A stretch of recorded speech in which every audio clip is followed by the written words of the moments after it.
Hello guys, আশা রাখি সবাই খুব ভালো আছেন। আরেকটি নতুন ব্লগে আপনাদের সবাইকে স্বাগতম। আজকের এই ব্লগটি চুকনগরের ব্লগ এবং একই সাথে আমরা সাগরদাড়িরও কিছু সৌন্দর্য আপনাদেরকে দেখানোর চেষ্টা করব। তো চলেন দেরি না করে আজকে ব্লগটি শুরু করা যাক।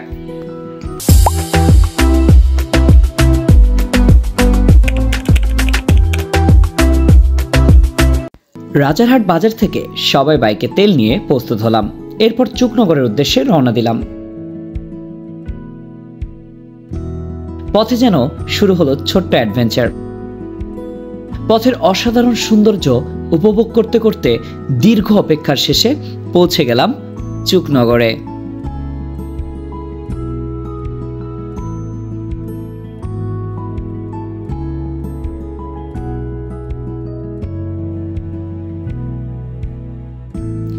আমরা এখন আসলাম আব্বাস হোটেলে।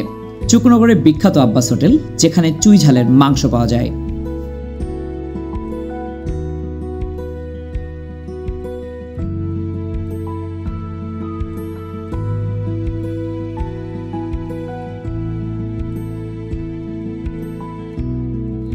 ভিড় তুলনামূলক কম থাকায় আমরা খুব সহজেই দুটি টেবিল পেয়ে গেলাম। সবাই টেবিলে গিয়ে বসতেই বুঝলাম পেটের ক্ষুধা সবার মুখের কথাকেও থামিয়ে দিয়েছে।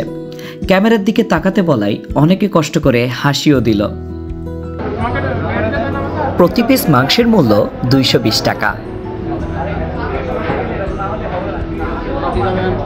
কিছু না, আমরা এই জায়গায়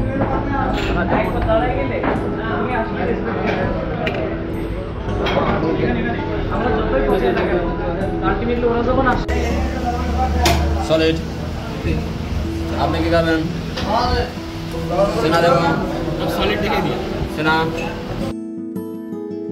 অনেকক্ষণ বাছাবাছির পর অবশেষে যার যার পছন্দের মাংস নিল। তবে দাম অনুযায়ী মাংসের সাইজগুলো প্রত্যাশার তুলনায় বেশ ছোটই লাগলো। দুপুরের খাওয়া দাওয়া শেষ করে অবশেষে রওনা দিলাম সাগরদাড়ির উদ্দেশ্যে।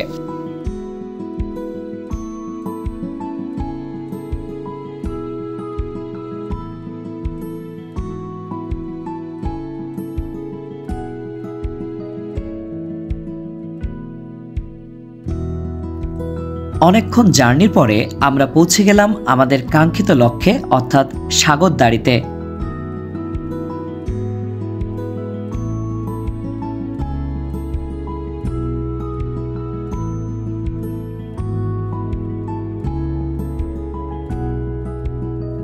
এটি হচ্ছে মধুপল্লী গ্রন্থাগার। এখানে ঢুকতেই আপনি মাইকেল মধুসূদন দত্তের অসংখ্য বই পেয়ে যাবেন। সো আপনি আপনার মন মতো বই দেখে পড়তেও পারবেন।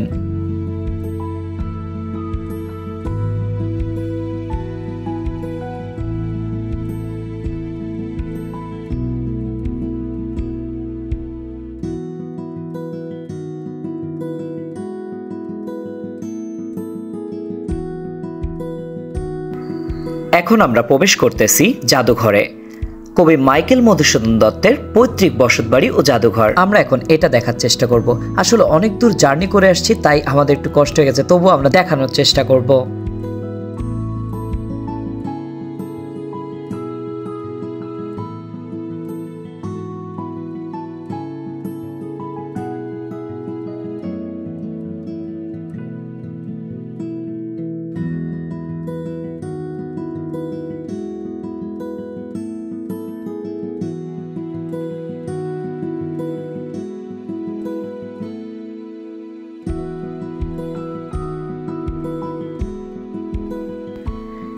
এই রুমের ছবি তোলা বারণ, কিন্তু তারপরেও আমরা সেই লেখা খেয়াল না করে আমরা ভিডিও করে ফেলছিলাম। তো পরবর্তীতে যাতে কর্তৃপক্ষ কিছু না বলতে পারে, তাই আগে থেকেই ক্যামেরা বন্ধ করে দিই। সতত হে নদ তুমি পড়ো মোর মনে, সতত তোমার কথা ভাবিয়ে বিরলে, সতত জ্যামতিলোক নিশার স্বপনে, শোনে মায়া মন্ত্রধ্বনি তব কলকলে, জুড়াই এই কান আমি ভ্রান্তির ছলনে, বহু দেশে দেখিয়াছি বহু নত দলে, কিন্তু এই স্নেহের তৃষ্ণা মিটে কার জলে।